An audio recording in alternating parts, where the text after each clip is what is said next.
अस्सलामु अलैकुम, peace be upon you all. मेरी पैदाइश यहाँ होती है दिवीपंत हॉस्पिटल, अंडमान निकोबार आइलैंड में। और उस हॉस्पिटल के जस्ट सामने जो है एक जेल है जिसे हम सेलुलर जेल के नाम से जानते हैं। इस जेल में जो है ब्रिटिशर्स जो है हमारे फ्रीडम फाइटर्स को सजा के लिए भेजते थे। ये जेल ऑलमोस्ट जो है 1906 में बन के कंप्लीट हुई, लेकिन जो स्टोरी मैं आज आप लोगों से शेयर करने वाला हूं वो इससे भी बहुत साल पुरानी है। ये कहानी है जून 1857 की, जब कहीं इंडियन सिपाहीज जो है वो रिवॉल्ट कर लेते हैं। सिपाहीज जो एक पर्शियन वर्ड है जो सिपाही के लिए कहा जाता है।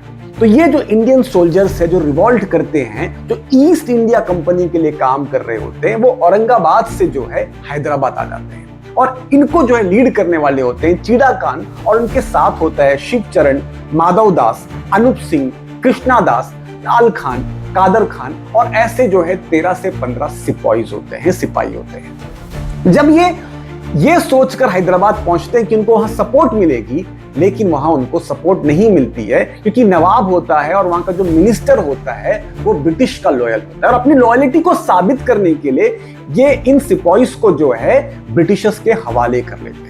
लेकिन वहां की जो पब्लिक होती है वो जो है इस चीज को पसंद नहीं करती, वो प्रोटेस्ट करती है, लेकिन उन प्रोटेस्ट का कोई फायदा नहीं होता है।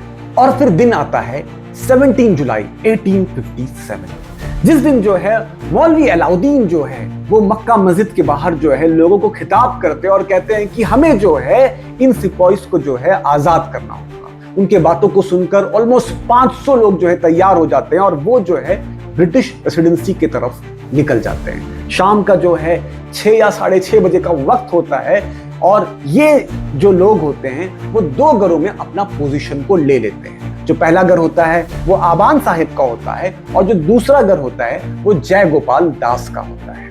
कुछ देर के बाद जो है लड़ाई छिड़ जाती है, लेकिन ब्रिटिशर्स के पास मॉडर्न वेपन्स होते हैं, जिसके वजह से वो मौलाना अलाउद्दीन और उनके साथी के ऊपर हावी हो जाते हैं। मौलाना अलाउद्दीन के कई साथी जो है वो शहीद हो जाते हैं इस जंग में, और मौलाना अलाउद्दीन को भी जो है गोली लगती है, जिसके वजह से आगे चलकर उनका हाथ जो है पैरालाइज हो जाता है। शाम से ये जंग जो शुरू होती है, और फिर सुबह होने से पहले तक जो है मौलाना अलाउद्दीन और उनके जो बाकी जो साथी होते हैं वो वहां से निकल जाते हैं। लेकिन अब ब्रिटिशर्स को जो है ये बात तो मालूम हो गई थी कि सबके पीछे जो सबसे बड़ा शख्स था वो मौलवी अलाउद्दीन था। तो ब्रिटिशर्स इनके लिए जो है 5000 रुपए का इनाम रखते हैं कि जो कोई भी इसके बारे में हमें खबर देगा, यानी मौलवी अलाउद्दीन के बारे में खबर देगा, हम उन्हें जो है 5000 का इनाम देंगे। और उसके बाद जो है कुछ साल के बाद मौलाना अलाउद्दीन जो है वो पकड़ा जाता है। मौलवी अलाउद्दीन के पकड़ने के बाद जो है 28 जून 1859 को उनको जो है हैदराबाद से जो है अंडमान आइलैंड में भेज दिया जाता है काला पानी की सजा के लिए। और इस आइलैंड में वो 1889 तक रहते हैं, और 1889 को ये जो शख्स है मौलवी अलाउद्दीन इस दुनिया से चले जाते हैं, उनका इंतकाल हो जाता है। मशहूर हिस्टोरियन बिपिन चंद्रा अपनी किताब हिस्ट्री ऑफ मॉडर्न इंडिया में लिखते हैं कि ये जो यूनिटी हिंदू और मुसलमानों की 1857 में नजर आई, ब्रिटिशर्स इससे परेशान हो गए। उन्होंने ये सोचा कि कहीं फिर से हिंदू और मुसलमान जो है वो यूनाइट होकर, मैंने जो स्टोरी बताई वो एक उसकी मिसाल है, वो फिर से यूनाइट होकर जो है कहीं हमारे खिलाफ जो है रिवॉल्ट ना करें। अब इसके लिए इन्होंने जो पॉलिसी अपनाई वो क्या थी, वो है डिवाइड एंड रूल की पॉलिसी। देखिए, अब ऐसा नहीं था कि जो 1857 से पहले हिंदू और मुसलमानों में कभी कॉन्फ्लिक्ट नहीं होती थी, बिल्कुल कॉन्फ्लिक्ट होती थी। अगर कोई ऐसा कहता है तो वो झूठ कह रहा है आपसे। लेकिन ये कॉन्फ्लिक्ट, ये जो डिफरेंसेस है, उसको जो है एज अ पॉलिटिकल टूल अपने पावर में रहने के लिए कभी इस तरीके से इस्तेमाल नहीं किया गया था।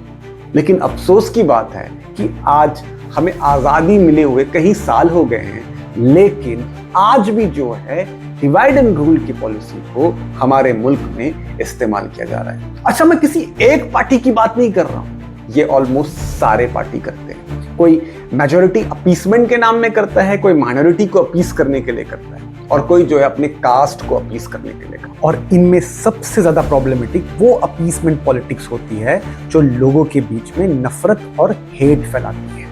वो कहते हैं ना कि the biggest lesson from the history is that no one learn from the history.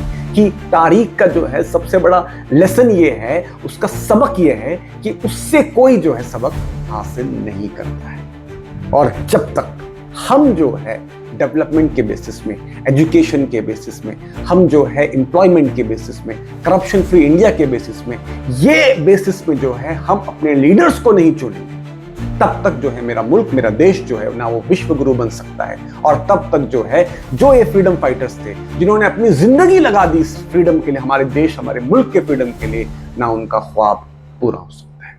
जय हिंद, जय Bharat, peace be upon you.